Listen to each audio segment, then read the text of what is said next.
രാജ്യസ്നേഹത്തിന് പല അർത്ഥമാനങ്ങൾ കണ്ടെത്തുന്ന ഇക്കാലത്ത് മതേതര സാഹോദര്യത്തിന്റെ വെളിച്ചമാവുകയാണ് ആരിൽ നിന്നും ഒന്നും പ്രതീക്ഷിക്കാതെയുള്ള ഇത്തരം ഓർമ്മപ്പെടുത്തലുകളിലൂടെ.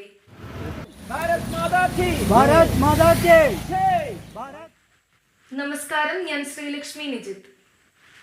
ബ്രിട്ടീഷ് അധീനത്വത്തിൽ നിന്നും രാജ്യം സ്വാതന്ത്ര്യം നേടിയെടുത്തതിന്റെ 78ാം വാർഷിക ദിനത്തിൽ മാന്യ പ്രേക്ഷകർക്ക് സൂര്യകിരണം സ്വാതന്ത്ര്യ ദിനാശംസകൾ. പതിവ് തെറ്റിക്കാതെ എന്നത്തെയും പോലെ ഇത്തവണയും അബൂബക്കർ സ്വാതന്ത്ര്യദിനം ആഘോഷിച്ചു. ജന്മനാ സംസാരശേഷിയും കേൾവി ശക്തിയുമില്ലാത്ത അബൂബക്കറിന് അദ്ദേഹത്തിന്റെ പിതാവിൽ നിന്നും പകർന്നു കിട്ടിയതാണ് ഈ സുവർണ നിമിഷങ്ങൾ.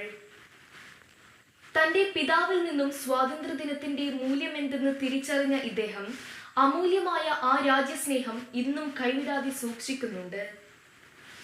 പിതാവിന്റെ മരണശേഷവും പതിറ്റാണ്ടുകളായി ഹൃദയത്തിൽ ജ്വലിക്കുന്ന സ്വാതന്ത്ര്യദിന ഓർമ്മകൾ മനസ്സിൽ വെച്ച് അബൂബക്കർ ഇന്നും മുടക്കം കൂടാതെ സ്വാതന്ത്ര്യദിനം ആഘോഷിക്കുന്നു.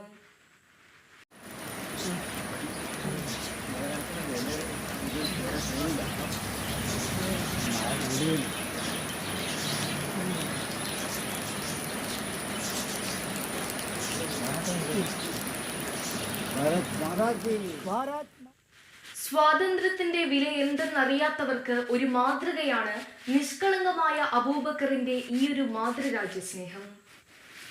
ഓഗസ്റ്റ് 15 മുൻപ് തന്നെ മുന്നൊരുക്കങ്ങൾ മുടക്കം കൂടാതെ ഒറ്റയ്ക്ക് നടത്തുക എന്നത് ഇദ്ദേഹത്തിന് എന്നും ഒരാവേശമാണ്.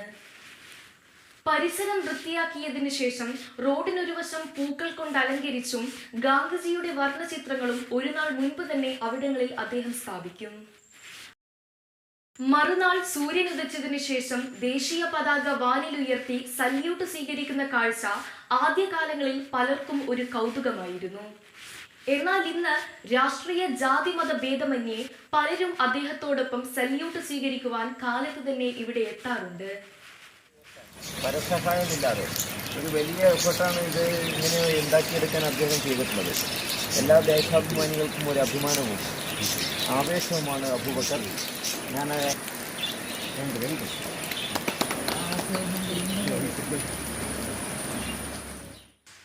Chirakkal block Congress secretary PM Bhagyanathan, DCC നിർവാഹക സമിതി അംഗവും മുൻ കൊളച്ചേരി ബ്ലോക്ക് കോൺഗ്രസ് പ്രസിഡന്റുമായ KM ശിവദാസൻ, ഷാജർ മാസ്റ്റർ, ശ്രീലക്ഷ്മി നിജിത്ത് തുടങ്ങിയവർ അബൂബക്കറിനെ പൊന്നാടയണിയിച്ചു.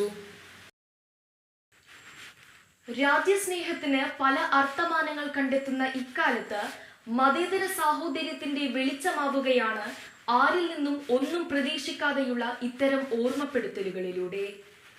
സൂര്യകിരണം ചാനലിന്റെ മറ്റൊരു വാർത്താ വിഷയവുമായി നാളെ വീണ്ടും വരാം. സൂര്യകിരണം വാർത്തകളിൽ നമ്മുടെ രാജ്യത്തെ ചെറുതും വലുതുമായ രാഷ്ട്രീയ സംഭവ വികാസങ്ങൾ കൂടി ഇടകലർത്തിയാണ് വാർത്തകൾ തയ്യാറാക്കാറുള്ളത്.